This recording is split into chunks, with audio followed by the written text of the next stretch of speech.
बोलो शिव पार्वती की जय हो। श्री शिव पुराण की जय हो। रुद्र संहिता।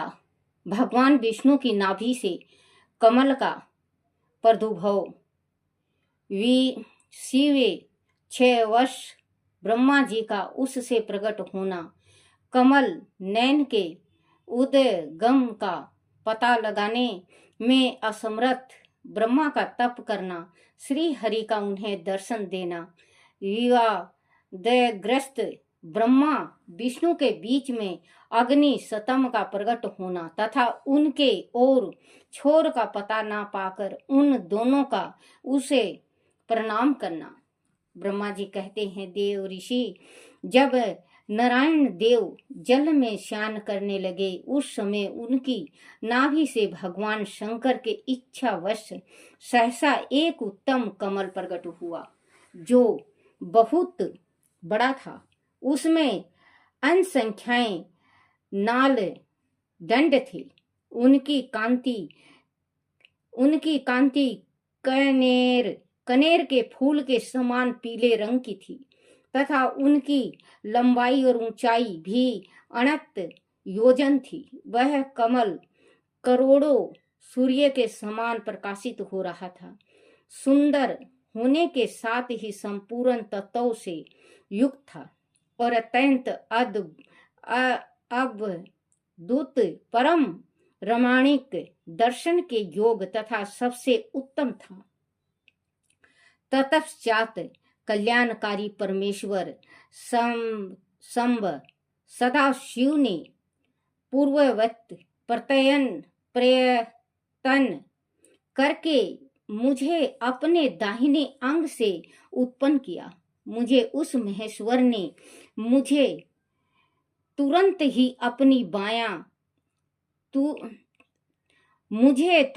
अपनी माया से मोहित करके नारायण देव के नाभि कमल में डाल दिया और नीला नाभि कमल में डाल दिया और लीला पूर्वक मुझे वहां से प्रकट किया। इस प्रकार उस कमल से पुत्र के रूप में मुझे हिरण्य गर्भ का जन्म हुआ।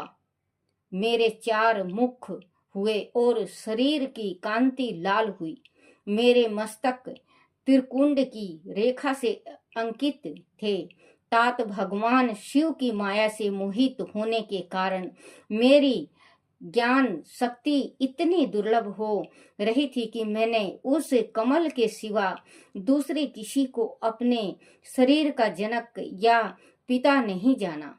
मैं कौन हूँ, कहाँ से आया हूँ, मेरा कार्य क्या है, मैं किसका पुत्र होकर उत्पन्न हुआ हूँ और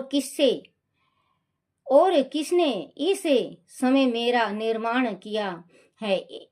इस प्रकार संशय में पड़े हुए मेरे मन में यह विचार उत्पन्न हुआ, मैं किस लिए मोह में पड़ा हुआ हूँ। जिसने मुझे उत्पन्न किया है उसका पता लगाना तो बहुत सरल है। इस कमल पुष्प का जो पत्र युक्त नाल है उसका उद्गमन स्थान इस जल के भीतर नीचे की ओर है। जिसने मुझे उत्पन्न किया है वह पुरुष भी यही होगा, इसमें संशय नहीं है। ऐसा निश्चय करके मैंने अपने को कमल से नीचे उतारा। मुनि, मैं उस कमल की एक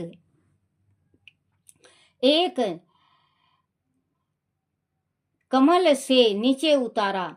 मुनि, मैं उस कमल की एक नाल में गया और सैकड़ों वर्षों तक वह भ्रमण करता रहा, किंतु वह कहीं भी उस कमल के आगमन का उत्तम स्थान मुझे नहीं मिला। तब पुनः संशय में पड़कर मैं उस कमल पुष्प पर जाने को उत्सुक हुआ और नाल के मार्ग से उस कमल पर चढ़ने लगा। इस तरह बहुत ऊपर जाने पर भी मैं उस कमल के कोश को न पा सका। उस दशा में मैं और भी मोहित हो उठा।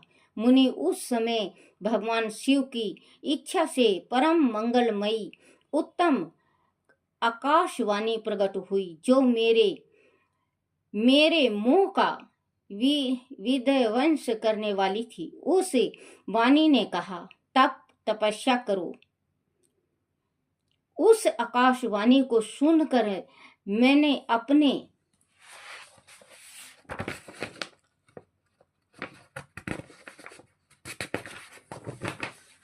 अपने जन्मदाता पिता का दर्शन करने के लिए उस समय पुनः प्रयत्न पूर्वक 12 बरस तक घोर तपस्या की।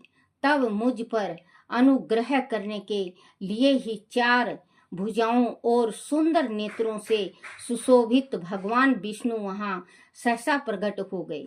उन परम पुरुष ने अपने हाथों से शंख चक्र गदा और पद्म धारण कर रखे थे। उनके सारे अंग सजल जल धर के समान श्याम कांति से सुशोभित थे। उन परम प्रभु सुंदर पीतंबर पहने रखा था।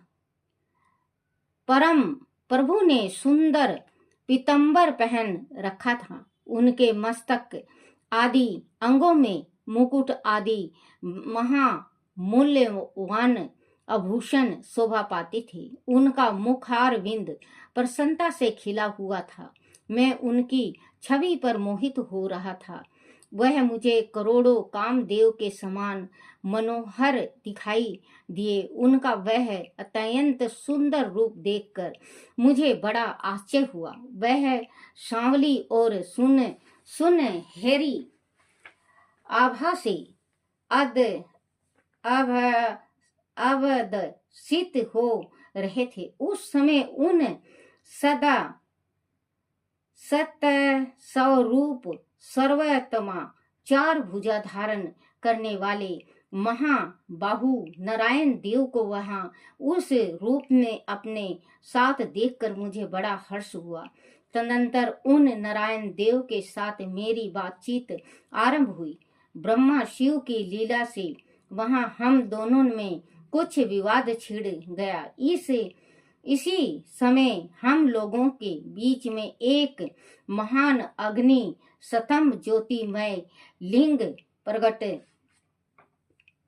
हुआ। मैंने और श्री विष्णु ने क्रमशः ऊपर और नीचे जाकर उनके आदि अंत का पता लगाने के लिए बड़ा प्रयत्न किया, परंतु हम कहीं भी उसका और छोर नहीं मिला। मैं थक कर ऊपर से नीचे लौट आया और भगवान विष्णु भी उसी तरह नीचे से ऊपर आकर मुझसे मिले।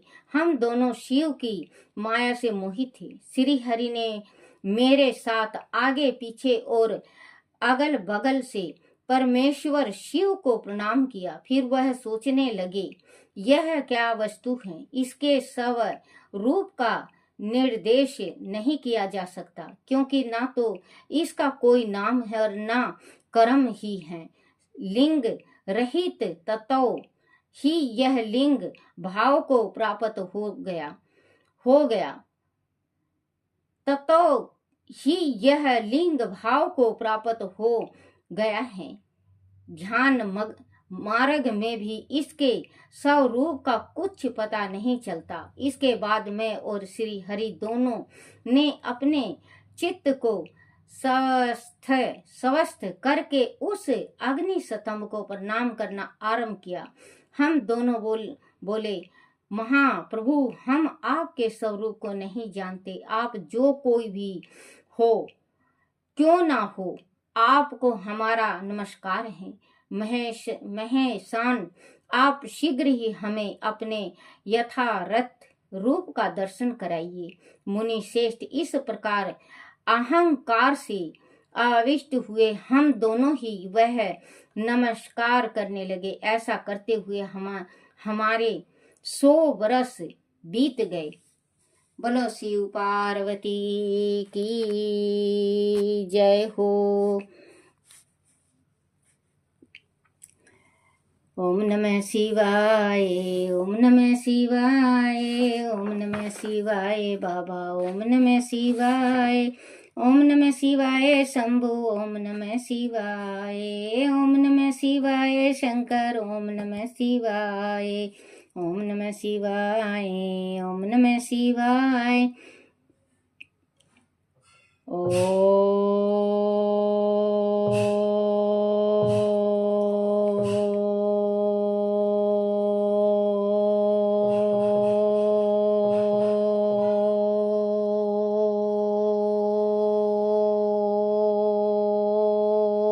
नमः शिवाय।